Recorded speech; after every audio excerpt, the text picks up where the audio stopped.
Today's lecture is our fifth part of chapter 6, which is deep foundation. This will be the last part of the deep foundations. In the first part, we took an introduction with all the types of piles and method of installations and so on. And then in the second part, we took the first type of design for the piles, which is called the static, one of the static methods, which is based on the static formula that is given in the Egyptian code. And we said that the limitation of it is that it is only limited till a diameter of 60 centimeters. In the third part, we took another type of static formula design, but it is used for piles more than or equal to 60 centimeters, and it is based on graphical representation for the bearing and the end bearing and the friction for the pile, and how to get the combined curve, and from this combined curve we can design the pile. The third type of the third method of design was based on something called the dynamic formula. The dynamic formula is mainly based on an equation that was presented for mainly for driven piles, and we said that it needs the values of the SPT.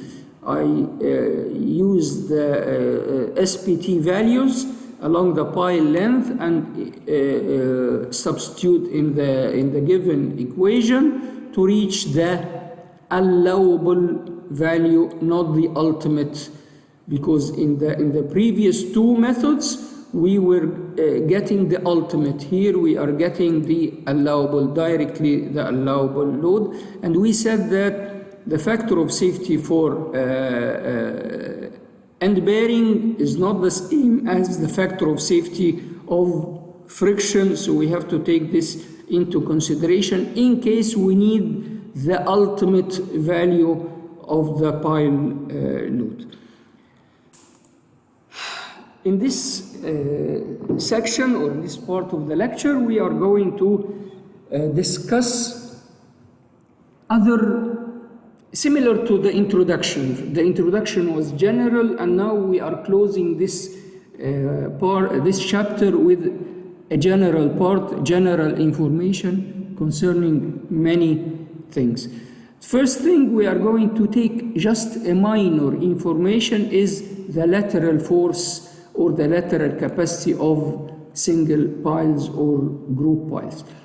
The analysis of the lateral capacity is very complicated. We cannot do it exactly except by using actually we need a three-dimensional finite element program that deals with soil models to be able to get accurate results. But what we used to do in before the intensive use of computers was approximate methods.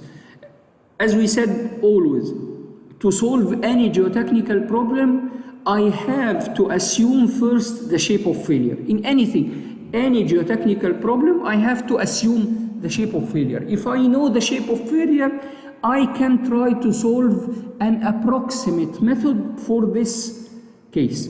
So it is good. We are going to use computer programs to solve any lateral force on the pile. But to be able to know what does the program does, we have to understand the concept. The main concept of lateral force, before we go into this, I will tell you exactly what is the problem of the lateral force. The lateral force, when a pile is subjected to lateral force, It means that the pile is pushed towards the soil, and in the same time, the back of the pile is separated from the soil. So this is the problem. The problem is that any method to simulate the behavior of the pile should take into consideration that there will be a gap, there will be a separation. If you take this pile, I just push this pile with a horizontal force. It means that the soil here will be separated from the pile, but it will be separated partially because it is a circle. So in part of the circle it is separated, in the other part it is fully fully bearing on the soil. So it needs a special type of analysis to simulate this behavior, and till what length this separation will be. Will it reach down here or will it be ended up here? So from this we know that it is important to know the shape of failure, because if I know that the shape of failure is like this, it means that the separation will be approximately from top to bottom. But here the separation will be in part only in the upper part of the pile. When would this happen and when would this happen? Actually, it depends on the relative stiffness. If I have a very stiff pile and it is inserted in the soil and I try to push it horizontally, it will act as one body. It will just move as a one body, so it will act like this. There will be a point of rotation. This point of rotation may be at the bottom here or maybe a little bit above. But the full length of the pile will move as one unit, one rigid unit. The other case, if this L is very long, or if the diameter of the pile is very small compared to the height, then it will be a little bit elastic. It will not act as a rigid body. So what will happen is that the upper part will move. However, anything below here will not be affected. This you can imagine in very long piles. If I have a very long pile in the soil and it is just the diameter is very small and I push the pile horizontally, the upper part will move, but the lower part will not feel anything. So there will be a depth beyond which it is not important what is the length of the pile. Why is this important? Because if I am putting reinforcement in the pile, if this is my case, the pile should be fully reinforced. But if this is my case, then the upper part is enough. Does this ring a bell from something that we have studied before? We said before that we have a type of construction for the pile which is called the CFA. And we said that the CFA, it is very difficult to insert or to place the reinforcement and the reinforcement cage in case of CFA, because I have to insert it after we cast the concrete. So there is a problem. If this is my case, then I can use CFA for horizontally loaded piles, because I will just ensure that I would cover maybe 4 to 5 meters of from the ground level with reinforcement. But if this is the case, I will not think of CFA to be used for this types. So it is important to understand the behavior of the laterally loaded pile. Another thing is the reaction of the soil. Of course, this reaction of the soil was used previously when they did not have sophisticated methods of analysis using three-dimensional finite element methods with very elaborate soil models and so on. No, they did not have this. So they had to treat the pile as if you are solving a wall.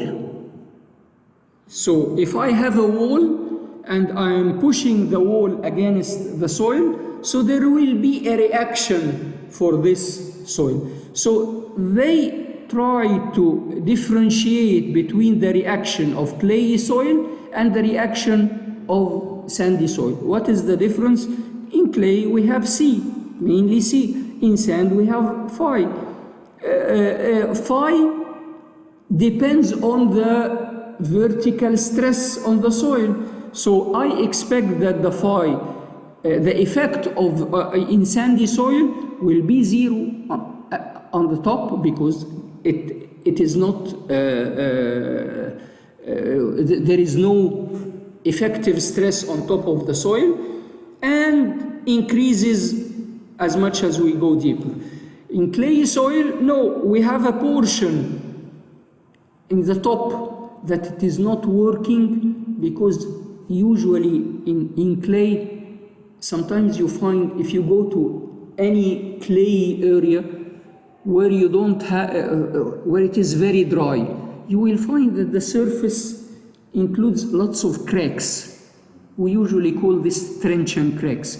It means that the soil, the clayey soil, the top of the clayey soil will not act as one piece. It will be cracked every now and then. So I really cannot depend on the upper portion. So they said that take say 1.5D, and then once you reach below this 1.5D, there will be a reaction depending on the C of the soil, and this C of the soil will not be changed by depth, it will be constant.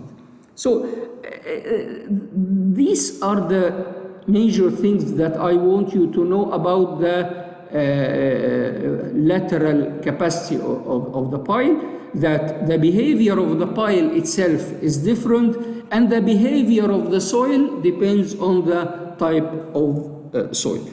This is all what you need to know, but if you need to know how we can solve a problem for laterally loaded pile, it needs lectures, and it needs a lot of background concerning how to solve it, and to differentiate between old methods for solving these piles and new methods where you just need to insert. If you solve any problem for any geotechnical problem for any interaction between concrete element and soil element, I use a three-dimensional finite element program, and I just model the concrete elements as concrete elements, and the soil elements as soil elements, and maybe I would add an interface between the concrete element and the soil element, because as we said here, in this case especially, that the pile may move leaving the soil. In finite element, if you have a finite element mesh, you cannot define a separation. So you have to define a separate element between the soil and the pile, that you will tell this element, or you will specify that this element, when it reaches a certain tension force or tensile stress, the element will be separated into two elements. So you have just to know all of this information in case you have to solve a laterally loaded pile. We'll go to the part for the lateral load is just minor informations, but we are going now to go into a very important thing, which is the pile load test. We said before that you have studied at least three methods for solving piles. If I give you now a pile that is 60 centimeter, you can solve it using the first method, which is the static method, using the formula given by the Egyptian code. for piles less than 60 centimeters or 60 centimeters, so it is applicable. And you can solve it using the graphical method for the piles that is more than 60 centimeters or 60 centimeters, so it will be okay. You can solve it also, if I give you the SPT values, you can solve it using the dynamic formula. Do you expect that the three values will be the same? No, they will be completely different than each other. Which one is correct? I don't know. So this was only an indication to solve the pile. But how can I prove in engineering design? I don't use guessing. I have to be very sure that this is really the pile load that the pile can carry. So I have to do something called pile load test. Of course, I would change the name. Instead of pile load test, I would say pile load testing. Lots of tests that we can do. This is one of these tests, and this test is called a full-scale loading test, and it can be called also a destructive test. Why it is destructive? Because I will destroy the pile. I cannot use it after this test because I'm going to load this pile till failure.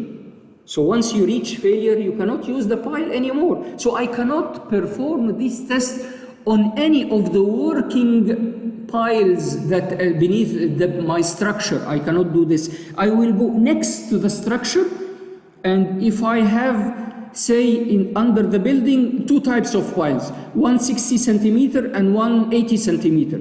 Then I will construct two piles, one 60 centimeter and one 80 centimeter, and I will fully load this pile till it fails. If the pile fails, what will I get? Of course, I'm recording the load. Every time I increase the load, I record the load. And I record the settlement. If you remember in this, I think this, yes, this one, we said that if I have the chart for the friction and for the friction and the chart for the end bearing, I can just add them together to get the combined effect. And we said that this combined effect is similar to a pile load test, because this is actually what will happen. If I load a pile, then both the friction and the end bearing are working. So actually, this combined chart is similar to what I'm going to get out of this pile load test. Because from the pile load test, I'm just loading the pile and recording the load and the settlement. It is exactly similar to this chart. This chart is a relation between the settlement and the load, and this is what we should expect to get from this shape.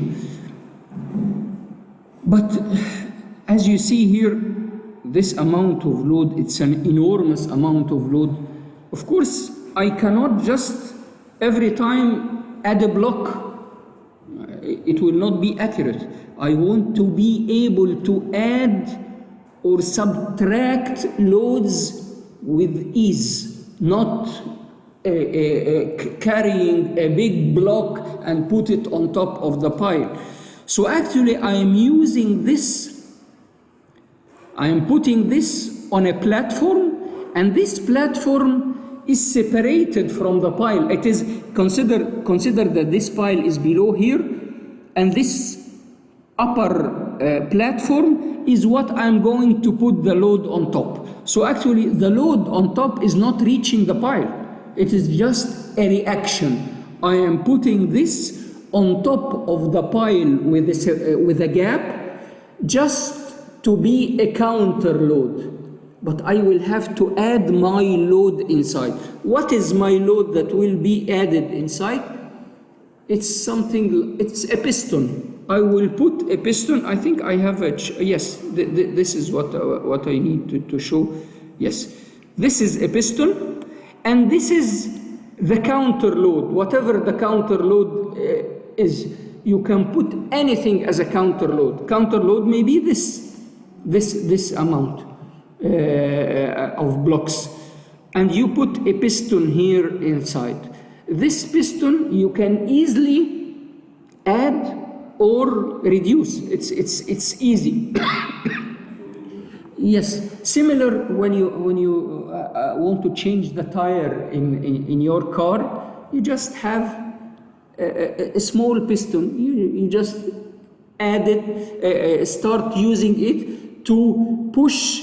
But in this case, in the case of the car, I want to push my car above. But in my case, I don't want to push my load above. I want my load to be very, very stable, but the soil or the pile, I want it to be pushed below. So I have to put a counter load that is very, very big. If I am pushing, say, the pile with 100 tons, then I should have here at least 300 tons, so that I'm sure that this will not move by any means. Because if it moves, then all my calculations will be wrong. So I have to ensure that I have here zero movement.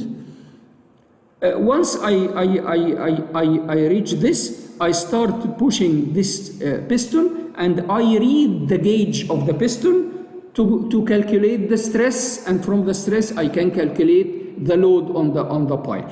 Using this load and measuring with other gauges the settlement that will happen to the top of the pile, then I am measuring the combined effect of the reaction of the soil for the load. And I'm saying combined, why? Because I have two things working, friction and end bearing. Here I can use this enormous amount of blocks, or I can substitute this enormous amount of rocks or blocks with some tension cables that are connected from the top here to other existing piles around me. Because usually I may have around me 2 or 3 or 5 or 6, whatever number of piles that are around me. So if I connect this to these piles, I'm not going to harm the piles. Why? Because the load I need for one pile will be distributed on more than one pile. So I'm not going to reach the failure load for the other piles, but I will still have the failure load for the pile in the bottom. But you have to take into consideration one very important thing. What is this? When I am pushing the pile, then I'm pushing it against end bearing and friction. And when I am tensioning the pile with this cable, then the piles under tension are only working with friction, not end bearing. So the capacity of the piles that I'm using is not the same as the capacity of the pile that I'm testing. I have to take this very important in my consideration. Then if these piles are in tension, then I will have to increase the number of piles so that these piles would not be affected. Because if the piles are affected, it means that they are going to move. I don't want them to move. I want them to be very, very stable.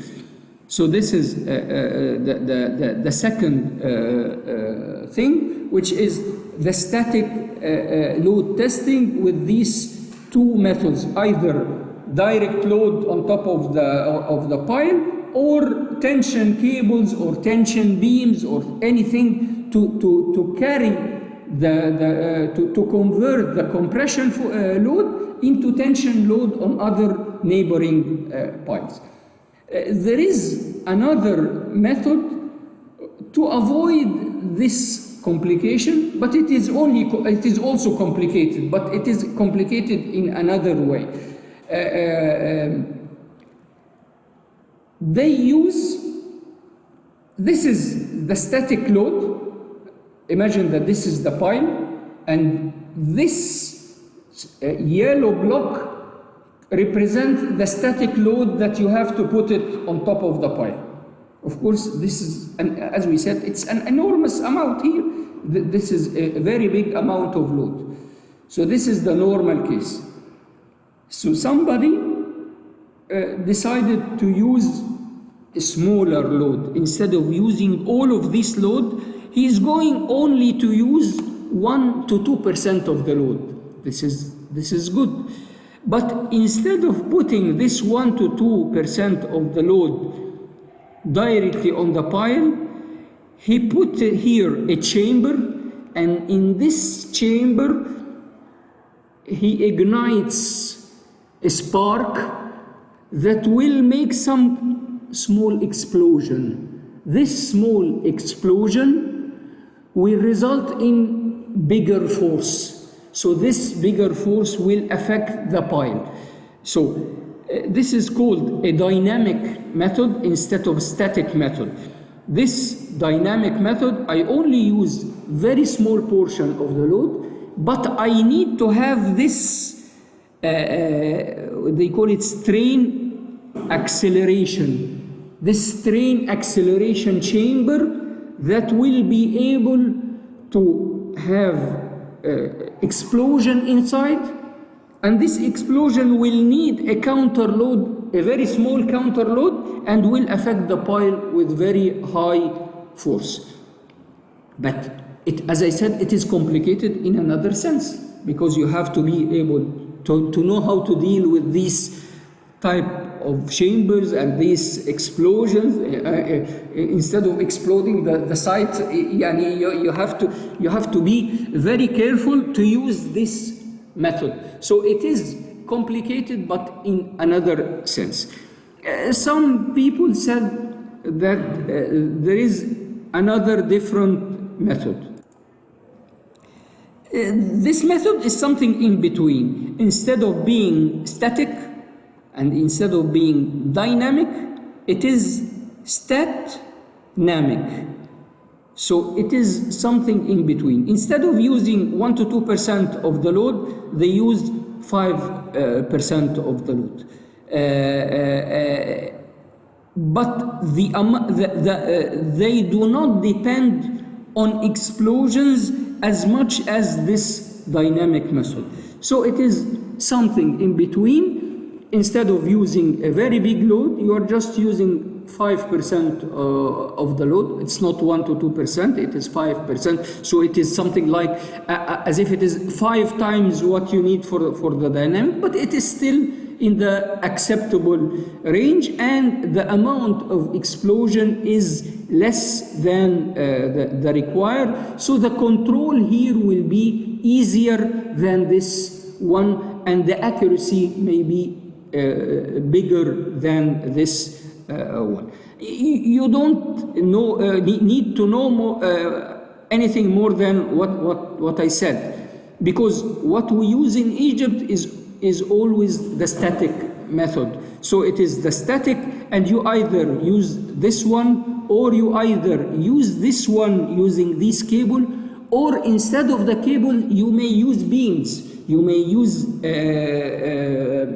steel I-beams or steel beams that you put on top of the pile, and it extends in both directions, reaching, say, 4 piles in the opposite direction, and these 4 piles are connected to these beams. So if the pile in the middle if you push the pile in the middle, so there is a counter load to the top. This counter load to the top is prevented from motion by the 4 piles around, or maybe more than 4 piles, 5, 6, it depends on the arrangements of the piles around you. This is what we need about this is the shape of the statnamic test on piles, but just for info, it is something, as you see, it is controlled on the site. They can use it, but you have to have this equipment, and you have to have the experience in using this equipment, and you have to know the contractor that is trained to using it rather than just taking it to the site without experience. Now we end this, but before ending this, I will have to say that this was pile load testing. It is destructive. At the end of the lecture, we are going to go to another type of testing, but it is not destructive. Of course, this I can use it without being destructive. How can I use it without being destructive? Don't push till you reach failure. If this pile fails when it reaches 300 tons, you can perform the same on a working pile in the building, but you just push it till 100. In this case, you will be still in the elastic zone. So once you push it once, you can push it. It can be used later. So this, though it is a destructive, usually it is a destructive test, but I can use it as a non-destructive test. And when I was telling you that I can connect the pile to neighboring pile, it was mainly for if you are working inside the building, because inside the building you have all the piles around you. But if I have this case, it means that I don't have piles around me. It is only this pile, this test pile. If I want other piles, I have to construct them, so it will be additional cost. So I have to take this into consideration. But the tension case, I can use the existing piles around me, but in this case I have to take into consideration that this pile will not be tested till failure. It will be a working test, not an ultimate test. Now we go to the arrangement in the pile of the piles in a group. If I have a group of piles, then how many piles can be constructed in one pile cap? Or if I have a group of piles, how many piles can work together? Actually, any number. It depends on the load. In some cases, I may have a pile cap with one pile. Many codes accept this, and some codes do not accept working with one pile. Why they don't accept this? Because they say that, how come I'm going to put my column on one pile, and if I have problem in this pile, then I lose everything. And you know that columns are very important. If you have a building and a column collapses, the whole building may collapse. So in some codes they tell you no, you do not put one pile in a pile cap. In other codes they tell you, why not? I have quality control. I test the piles, I do everything. So I'm sure that the pile will work. So I can depend on one pile. In any case, we can use what in our Egyptian code, we can use one pile under the pile cap. So this is, of course, this will be the arrangement. The pile will be under the column. By the way, similar to this one, of course, in this case, in some cases, you don't need the cap, because what is the function of the cap? The function of the cap is to redistribute the load that is coming from the column to go to each pile that is below the cap. So if I have just one pile, just connect the column to the pile. I don't need a cap. So, but in some cases they do it, and in some cases they do not do it. An example for this is the monorail. You've seen the monorail. The monorail is just one column. If you go below this one column, you will see that there is one pile. You don't have a cap. This they call it pile bent or bent pile. I don't remember the exact name, but it means that the pile and the column are working together. They do not change. It's just one column. Below the ground, it is called pile. Above the ground, it is called column. That's all, and there is no separation in between.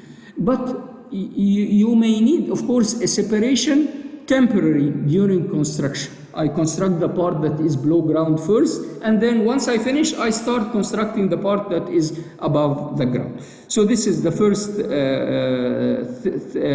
case, one pile. If I have two piles, this is the expected shape. Here we can start discussing distances or the dimensions. The distance between the center line of the pile to the center line of the pile, I call it S, which means spacing. This is very important.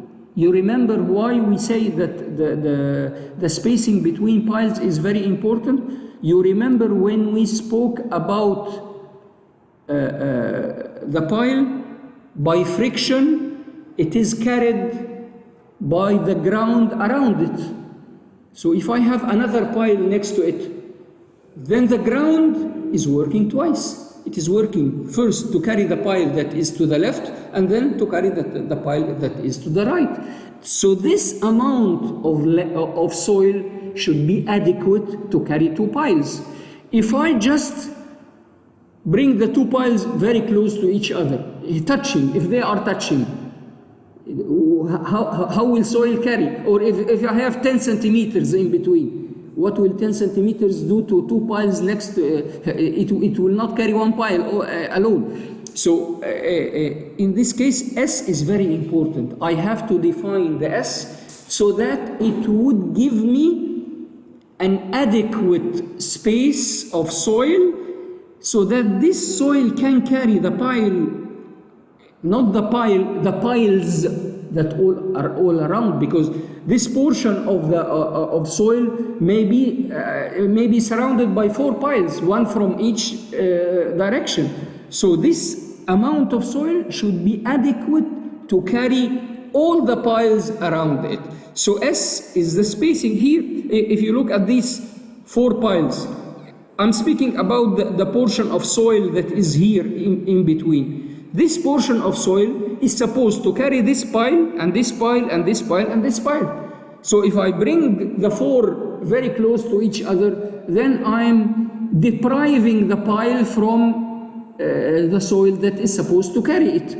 So this we have to take into consideration. This S, there is a minimum spacing that I can use. If you go to any code, that you will find that the code is telling you for case of piles, the minimum spacing, say, is 3D. It means that you cannot have center line to center line with a distance less than 3 times the diameter of the pile. This we use in many codes. So this is S. What is E? E is the edge. So S is the spacing, E is the edge distance, which is the distance between the center line of the pile and the edge of the pile cap. As a function, it has no function, because it's not doing anything. But the importance of it is related to construction. From this pile, you have reinforcement that is going up, and the pile cap has reinforcement. If I end my pile cap just on top of the pile, then there will be interference or interaction between the amount of steel reinforcement coming from the pile and the amount of reinforcement of the cap. It will be a mess. So what I have to do is that I have to have also a minimum edge distance so that the load would be distributed efficiently without any interaction between the reinforcement of the pile cap and the soil. So usually this E, it would be something like 1 diameter to 1.5 diameter. This would be okay. or sometimes they don't define it by diameters, and they tell you just take from the outer edge of the pile till the outer edge of the cap a minimum value, say 30 centimeter, 20 centimeter, whatever they will define in the code. So this is for case of 2 piles, case of 3 piles. For the case of 3 piles, I have to take something into consideration. Of course, what is my main target in these shapes?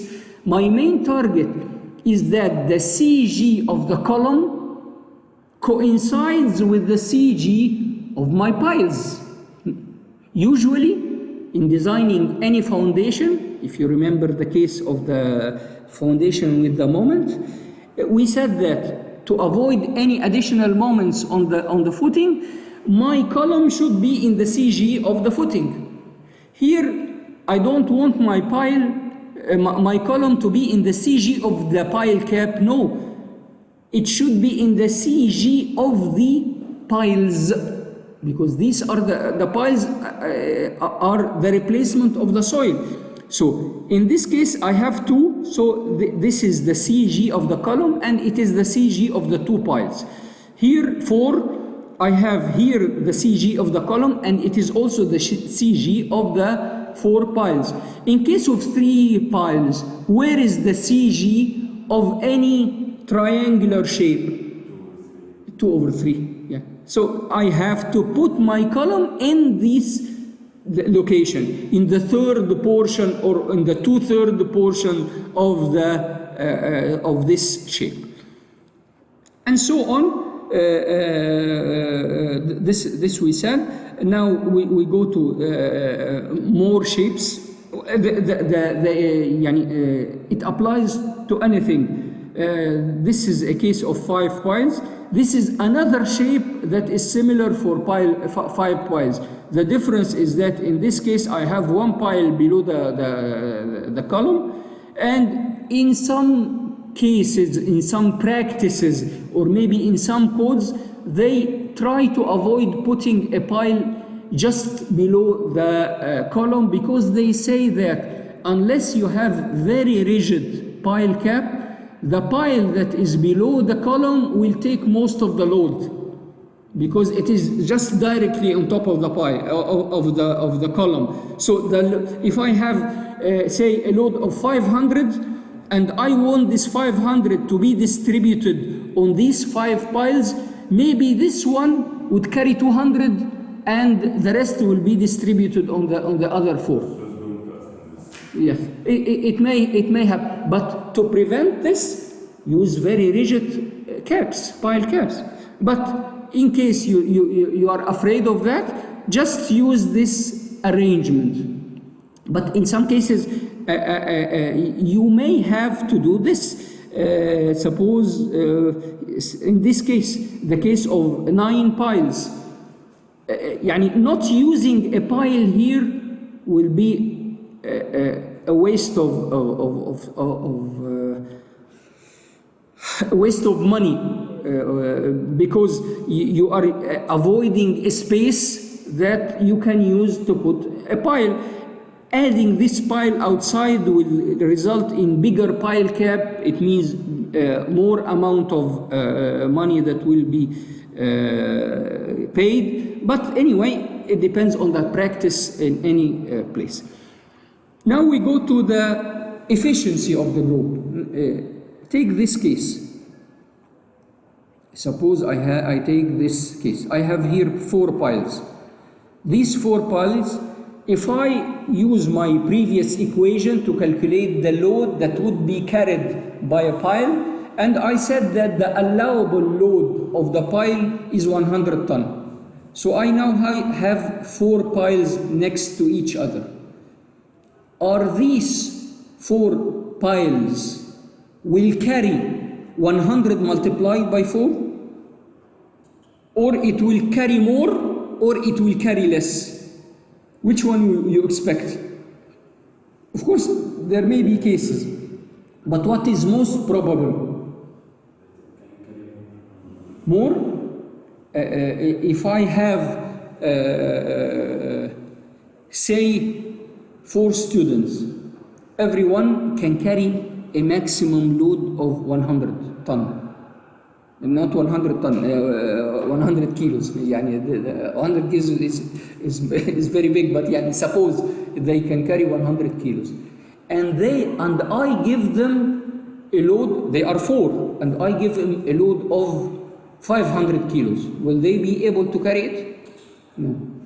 So the maximum that they would carry is 400. But they may not carry the 400. Why? Because when you are alone, you have all the power. You can work, you can carry the 100. But if your friend is next to you, maybe the space that is around you is not enough so that you would carry what you need. For this case, I will have to go to an example. What is this example? Take this case. Did we discuss this case before? Yes. So you know what we are going to speak about. If I have, as we said before, I just repeat it for this lecture, the skin friction resembles the movement of your hand when you are swimming. And the end bearing resembles or is similar to the movement of your feet. If I am swimming alone, I can use my hand and feet. Then I can carry the 100 ton that you said that I can carry. But if I am in this crowded swimming pool, then if you look at this person, he cannot move his hand, but he can move his leg. So he will still carry the end bearing, but the friction will be reduced. So in this case, the amount of load that will be carried by the group will be less than the number of persons multiplied by the capacity of each person. So I have to multiply also by something called GE. GE is the group efficiency. This group efficiency means that if a single pile can carry an amount of load, and this is the number of piles, so N by the capacity of single pile will give me the maximum that this group can carry, but actually in many cases I cannot carry the full amount, and then I have to multiply it by a factor. Just for info, this factor may be 0.5, maybe 0.6, 0.7, 0.8, 0.9, it may be 1 in some cases. So GE is the efficiency of the pile group efficiency. So in this case, to reach a group efficiency, to have this value equal to 1, in this case I will have to increase the spacing between the piles. Because if I increase the spacing between the pile, then each pile will be working alone. It is as if I'm telling you, go to the swimming pool, take half of the people outside, let everyone swim alone. He will be swimming with his full power, not affected by his friends around him. So this is what we need. We need to increase the spacing between the piles. This is a chart that is given in some textbooks. It gives you in case you have an arrangement of 9 by 9 or 3 by 3, and depending on the pile spacing, S divided by the diameter of the pile. It is not accurate. It's just something for info. But it is not, of course, very accurate, and you don't always have arrangement of square arrangement 3 by 3 or 9 by 9. Suppose I have an arrangement 9 by 3, it will be a different case. So I cannot depend on this, but just for info what other people use. Let's see here.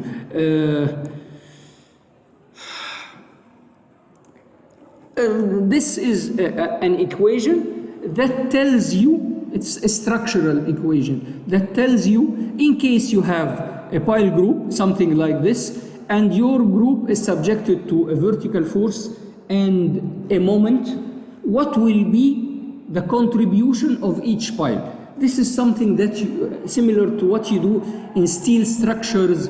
If you have lots of bolts and you want to know each bolt, what is the load carried by each one, you can just divide the normal force by the number and take the effect of the moment on each one. This is similar to, exactly similar. You just, here is the equation. The normal force on the piles, the normal force of the column divided by the number of piles, this will be the contribution of the vertical force. Then I have mx and my. Mx and my depends on the distances that the pile have from the CG of the piles. Each pile, where is it? Is it in the middle? Is it in the corner? Is it at the edge? You just take the x and y distances. Yani suppose here I have this pile and I have a moment in this direction. So the moment in this direction will affect these piles and these piles and these piles. But what is the effect on these piles? Actually, these piles will not be affected because they are in the CG for the effect of the moment. And the piles here will be affected by a force. It will be a tensile force. And the piles here will be affected by a force, and it will be a compressive force. So exactly what you do in steel or any structural problem, you do here in this case. You just this is the effect of the moment in the y direction, this is the effect of the moment in the x direction, and so on, to get exactly what is the load per pile. We can end this part of the lecture at this point and continue the next part very soon.